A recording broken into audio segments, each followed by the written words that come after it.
योगायोग की काय? सांगलीत हजारोंचा एल्गारात धर्मेंद्र प्रधान यांच्या राजीनाम्याची जोरदार मागणी झाली आणि धर्मेंद्र प्रधान यांचा अखेर राजीनामा झाला.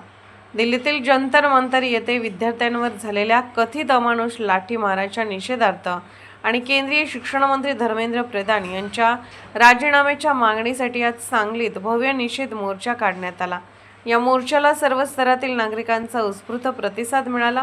दिल्लीच्या जंतर मंतर येथे आंदोलनादरम्यान विद्यार्थ्यांवर झालेल्या कथित लाठीमाराच्या निषेधार्थ आज सांगलीतील विश्रामबाग चौकातून जिल्हाधिकारी कार्यालयापर्यंत निषेध मोर्चा काढण्यात आला. या मोर्चामध्ये सर्व जाती धर्मातील तरुण, महिला, ज्येष्ठ नागरिक, शालेय विद्यार्थी आणि महाविद्यालयातील विद्यार्थिनी मोठ्या संख्येने सहभाग घेतला.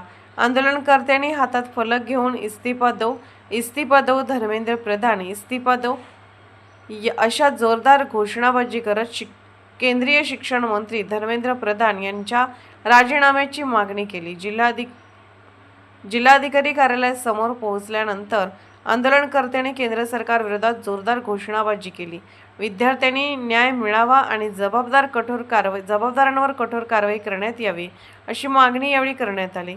मोर्चाची सांगता राष्ट्रगीताने करण्यात आली. शांततापूर्ण वातावरणात पार पडलेल्या या आंदोलनाने विद्यार्थ्यांच्या प्रश्नाकडे सरकारने गांभीर्याने लक्ष द्यावे अशी मागणी आंदोलकांनी केली.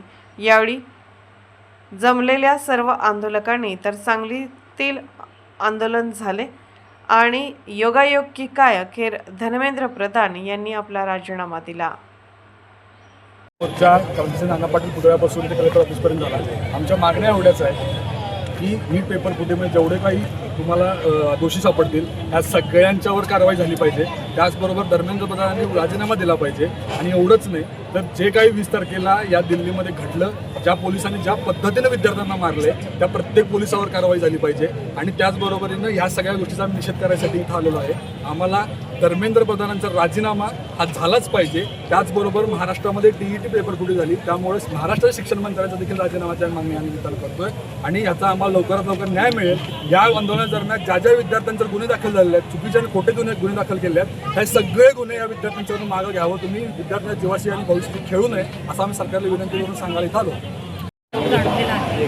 तर प्रक्षोभ त्यांच्यामध्ये हाच गोष्टीचा आहे की जे पण एज्युकेशनल रिफॉर्मसाठी त्यांनी त्यांचं मत मांडलेलं आहे आणि हे एज्युकेशनल रिफॉर्म्स किंवा आत्तासुद्धा जे आंदोलनासाठी आणि उपोषण मोडण्यासाठी जे सरकार डील करणार आहे ते पारदर्शकतेनं व्हावं, सर्व जनतेसमोर या गोष्टींची चर्चा व्हावी किंवा त्यांना यामध्ये अकाउंटेबिलिटी दिसली पाहिजे. कारण आत्तापर्यंत कोणत्याही गोष्टीसाठी म्हणजे आपल्या युवा शक्तीला आणि येणाऱ्या देशाच्या भविष्याला ज्या पद्धतीनं दुर्लक्षित केलं गेलं ती बाब आम्हा कोणाला मान्य नाही आहे, ना या जनरेशन झेडला मान्य आहे. आणि त्यामुळं सर्वजणांनी आज जो दाखवलेला प्रतिसाद आहे हाच आवाज आहे जो आम्हाला दिल्लीपर्यंत पोहोचला पाहिजे.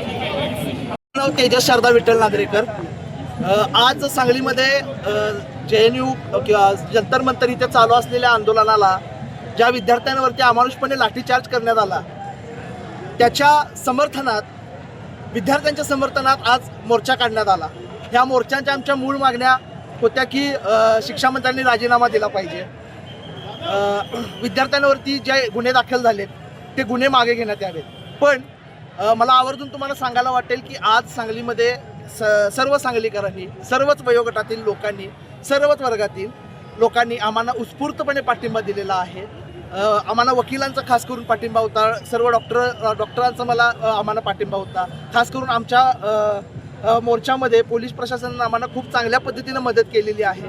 त्यामुळे मी सर्व सांगलीकरांचा, सर्व विद्यार्थ्यांचा धन्यवाद मानतो.